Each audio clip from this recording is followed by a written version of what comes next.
Thank you for coming back to my channel, or welcome if you haven't been here before. My name is Baylee, and this is Bagels Books. Today, I'm going to be doing a reading wrap-up for March. It is April 4th, 5th, not really sure. But I only read 5 books this month, so I'm going to give some statistics of the 5 books I read. So, total pages was 1,626, which is about 325 pages a book. My average rating was 4.2, so it was a really great month for that. I read 1 book that was a first in a series, 3 books that were standalone, and then 1 book that was part of a series that I'm trying to finish. Didn't finish any series. I read 4 books that were new to me authors, so like that I had never read before, and 1 from an author I'd read for before. Also, my neighbor's mowing. Sorry if you can hear that. Hopefully not, but maybe. I had 2 5 stars, 2 4 stars, 1 3 star. 2 books were from my physical TBR shelf, but one of those books that I have on my shelf I listened to on audio. And then I read 1 physical book, 3 books on my Kindle. I'm really into my Kindle right now.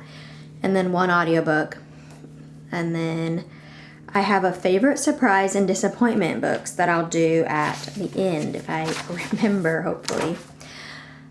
So the first book I read this month, I started it in February, but I didn't get to finish it, was The Death of Jane Lawrence. So I finished this on my vacation earlier this month. Nope, it had been last month. Earlier last month to New Mexico. This is The Death of Jane Lawrence by Starling. Should have been in a vlog of mine that I did where I picked the books I read from my cards. Well, my friend actually picked this one, but... So, I talk a lot more about it in that video, so I'll just give you like a mini synopsis again. It's compared to the Crimson Peak movie, which I've seen it, but it's been a really long time, so I'm not actually 100% how it compares. My friend Caitlin also read this, so I guess I could ask her. But, it's about this woman. She is of the age where she needs to get married, so she kind of makes a list of the men in her town, picks this Dr.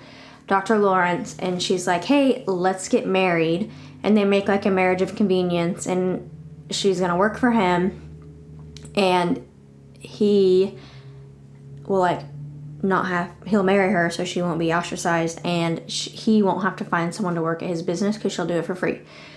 But he made one stipulation that she can't stay at his house. Don't remember what it was called.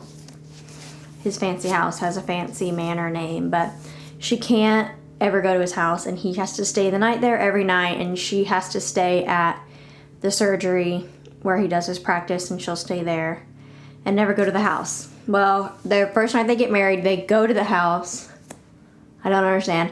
They go to the house, have dinner. She goes to leave, but there's this huge storm, so her carriage, I want to say... There was like a mudslide, so they couldn't get back into town, so they had to turn around and she had to go back and like stay the night in the house. And it's a little spooky-ooky from there. It's like a haunted house story. I did really enjoy it. The end got a little hairy, and there was a part in it that was really slow that I didn't love. So I think I rated it I wrote down like a 4, and I put a 4 on GoodReads. But like in my video, I gave it a 3 originally, and then I gave it a 4, and then my friend finished it, and we were talking about it. And so I'm thinking I'm going to do like a 3.5, but I'm going to leave it a 4 on GoodReads and just round it up, since I couldn't really decide. And then she was pointing out things that I didn't think about that I didn't like in it.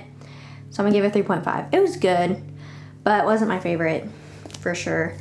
I don't know if this author has any other books. Now that I think about it, this might be her first. No, it's not. I'd be interested to see... other things she writes. This one just wasn't my favorite, and I think it could have been a lot shorter. The next book I read on my Kindle, and it was The Golden Couple by Greer, Hendricks, and Pekkanen. I had never read from them before. They have a couple books out, and it's just a thriller book. Did I say what it's called? Yeah, I did. The Golden Couple.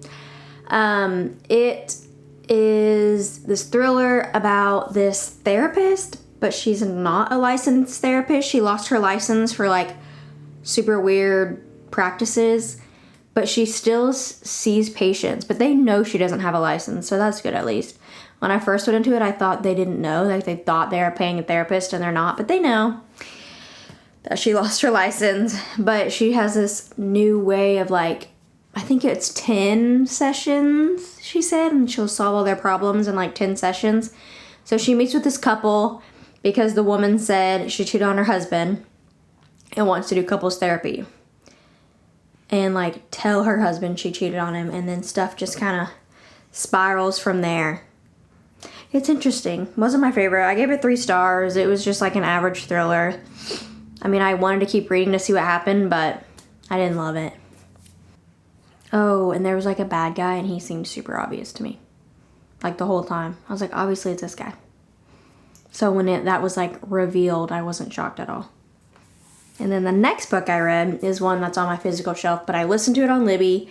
The Death Cure by James Dashner. It's the 3rd book in the Maze Runner series. I'm slowly making my way through them.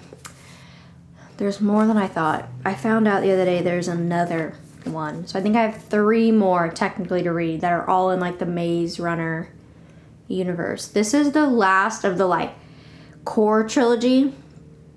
So that was nice. I actually had like a really good ending. It wrapped up.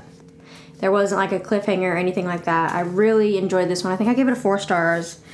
Let's see. Yes, it's my favorite of the 3 for sure. I mean, I'll always like the first one because it's just like nostalgic and you don't really know what's going on. But I really like this one. I like how it explained stuff. I like how it wrapped up and all that. So obviously I've talked about the first 2. I'm not really going to talk about this one because it's the 3rd in a trilogy, but I think it was a good end to the trilogy. The next one I read was for my book club with my friends. It is The Girl Who Fell Beneath the Sea by Axie, and her last name's O. I don't really know how to pronounce her first name. I doubt it's Axie, but I guess it could be. Axio? Don't know. But this is like a Korean mythology? I don't really know. Korean-inspired fantasy novel. I really enjoyed it. It reminded me so much of Spirited Away, the Studio Ghibli movie. If you've ever seen that, it just screams Spirited Away. So I really liked it for that. It is about this like village. They are every year, I want to say, they sacrifice a woman to the sea god in hopes that he will like stop the storms that are raging in their lands. So there's a lot of like backstory and mythology to it, but we go to give a bride to the sea and they literally throw them in the sea, and the girl goes, our main character goes on the boat with them, and something happens when they're out there and she steps up and was like, no, I'll go. And so she jumps in, and that's like how it all starts. Like it ends with her literally going down into the spirit realm where she goes to meet the sea god, and it all just kind of goes from there. But it was really good. Spirited Away, and at the end it kind of reminded me of Mulan in a way. So I really enjoyed this one. It took me a little bit to get into, but I think that's just because I tried to start reading it at work and I was busy and I only could read like a page at a time. But once I like sat down, I think I was 30% of the way through. I sat down one night and I was like, I just finished it because it was so good and it kept my attention. I just want to know what happened. I ended up loving it. I gave it 5 stars, which is crazy for me to give a fantasy 5 stars, but it was so good. So good.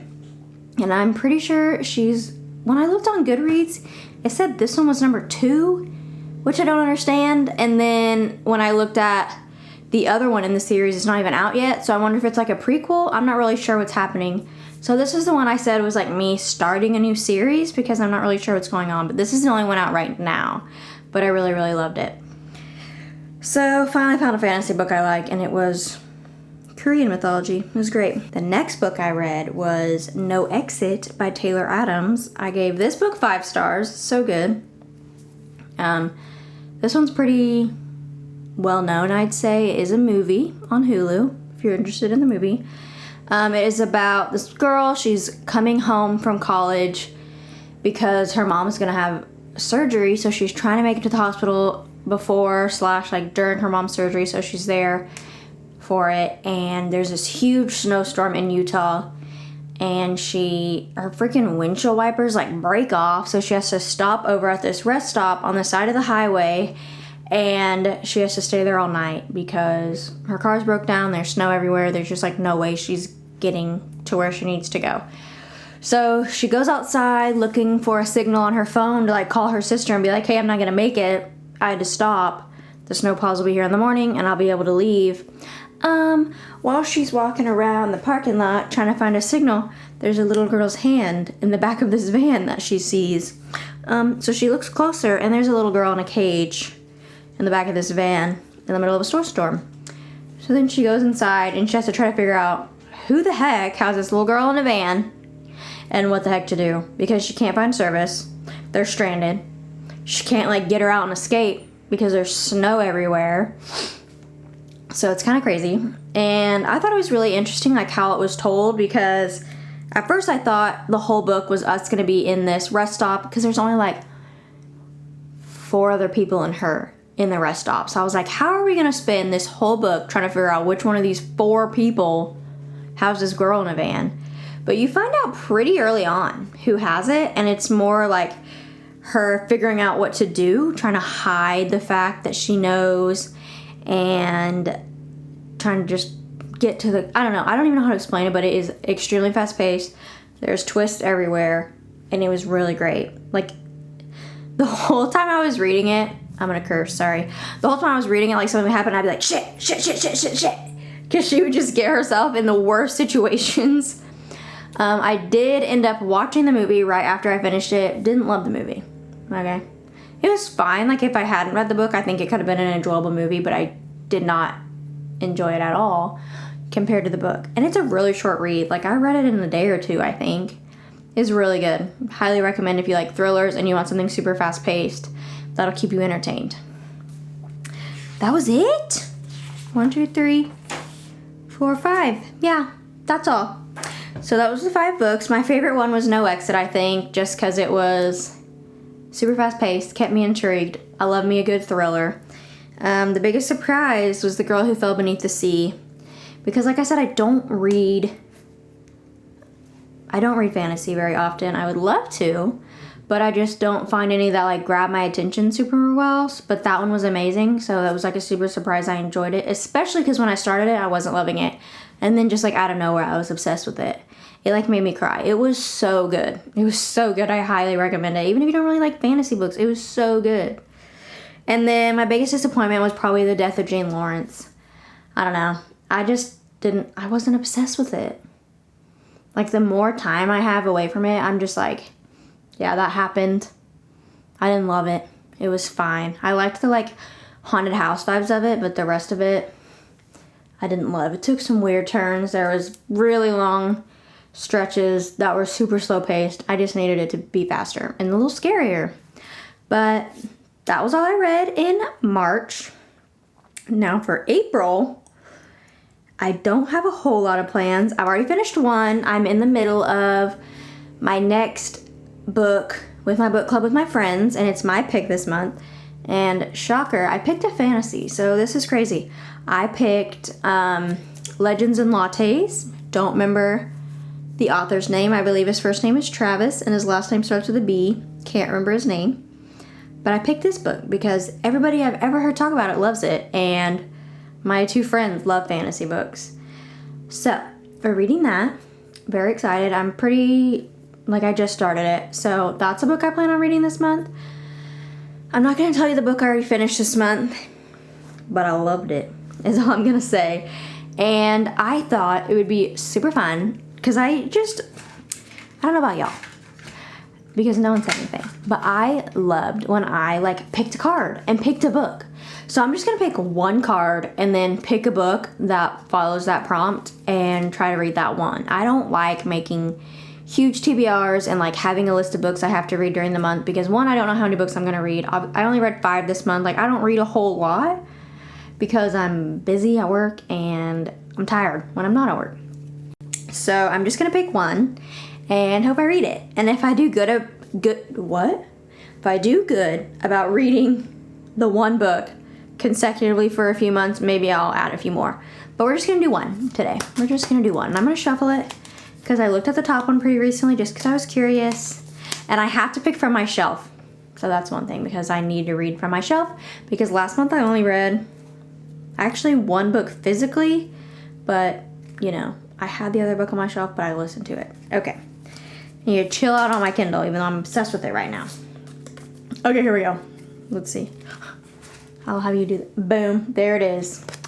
Read a most recent release. Whoa. I'm excited. Okay. That might decide something else for me that I was going to do this month. Okay. I'm going to do one of... so I think my most recent releases will probably be a Book of the Month book. I don't know. I actually skipped my Book of the Month book this month. Oh, no. I just shuffled the other cards in that I've already freaking done. 1 second. Oh, what? There it is. They're on the bottom. Oh, thank goodness. Okay. I've done those 3. Whew. So, most recent release. So, that's going to be a Book of the Month book for show, which I have them all in a stack right here. So, give me a sec. Okay. So, I have 2 books that I got in March 2023 from Book of the Month. The first one was The London Seance Society by Sarah Pinner, but I haven't read her other one yet, so I don't want to read this one. So I'm going to put this one down. So the next most recent one, which is perfect because I'm obsessed with the cover, and it's giving me spring, okay? It's called Weyward. This I also got in March, which is perfect. So I'm going to read this one. Oh, I love ravens. Ravens, crows, whatever. Are they the same? Are they different? Look how pretty. Stop. Beautiful. Let me read it to you because I don't know what it's about. It said 2019. Under the cover of darkness, Kate flees London for a ramshackle Weyward cottage. Inherited from a great aunt she barely remembers, with its tumbling ivy and overgrown garden, the cottage is worlds away from the abusive partner who tormented Kate. But she soon suspects that her great aunt had a secret, one that lurks in the bones of the cottage, hidden ever since the witch hunts of the 17th century. I love witchy things. 1619. Altha is awaiting trial for the murder of a local farmer who was stampeded to death by his herd. When Altha was a girl, her mother taught her their magic, a kind not rooted in spell casting, but in a deep knowledge of the natural world. But unusual women have always been deemed dangerous, and as the evidence of witchcraft is laid out against Altha, she knows it will take all her powers to maintain her freedom. 1942. As World War II rages, Violet is trapped in her family's grand, crumbling estate. Straitjacketed by societal convention, she longs for the robust education her brothers received, and for her mother, long deceased, who was rumored to have gone mad before her death. The only traces Violet has of her are a locket bearing the initial W and the word Weyward scratched into the baseboard of her bedroom. Weaving together the stories of 3 extraordinary women across 5 centuries, Weyward